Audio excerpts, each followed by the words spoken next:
जशी बोलेल, नाहीतर मी हे घर सोडून यातना भोगायला निघून जाईल। जंगलात जाऊन देहत्याग करीन। जंगलातले पशु पक्षी माझ्या देहाला टोचून टोचून माझा जीव घेतील, तेव्हाच मला मुक्ती मिळेल।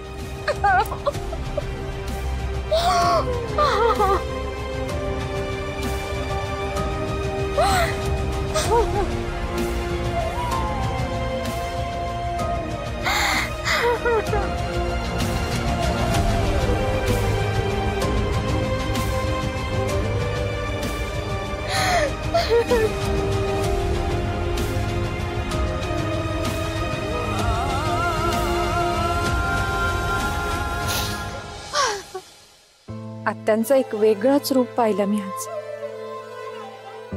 मुलासाठी जीव कासावीस झालेल्या आईचं।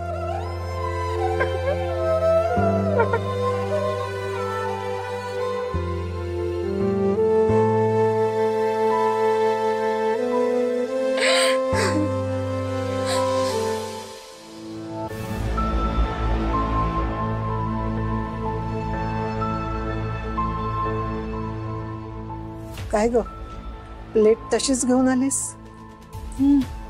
नाही म्हणाला त्या। एका पॉइंट नंतर मलाही काही आग्रह करायला जमलं नाही। त्यांच्या दृष्टिकोनातून विचार केला तर समजूच शकतो ना आजी आपण।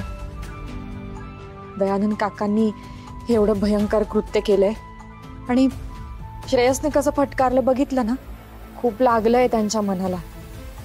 त्यांनी मला सरळ सांगितलं, जोपर्यंत श्रेयस मला माफ करत नाही तोपर्यंत मी एक घास खाणार नाही। घर सोडून जायची भाषा करत होते आजी ते। मी म्हटलं त्यांना, श्रेयसला थोडा वेळ द्या, बघू आता।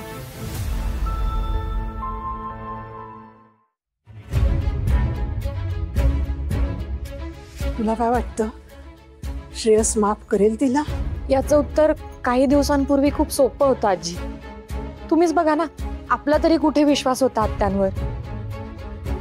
पण आता परिस्थिती खूप वेगळी आहे। त्यांची अवस्था खूप खूप वाईट आहे। चारी बाजूंनी मार खाल्लाय आणि या पश्चातापात त्यांचं मन पार पोळलंय। आणि आजी, या जगात त्यांना आपल्याशिवाय आहे तरी कोण? ठीक आहे, म्हणजे श्रेयसच्या दृष्टिकोनातून विचार केला तर त्याचाही राग समजून घेण्यासारखा आहे, पण मला वाटतंय तो आत्यांच्या बाबतीत कदाचित चुकीचं वागतोय।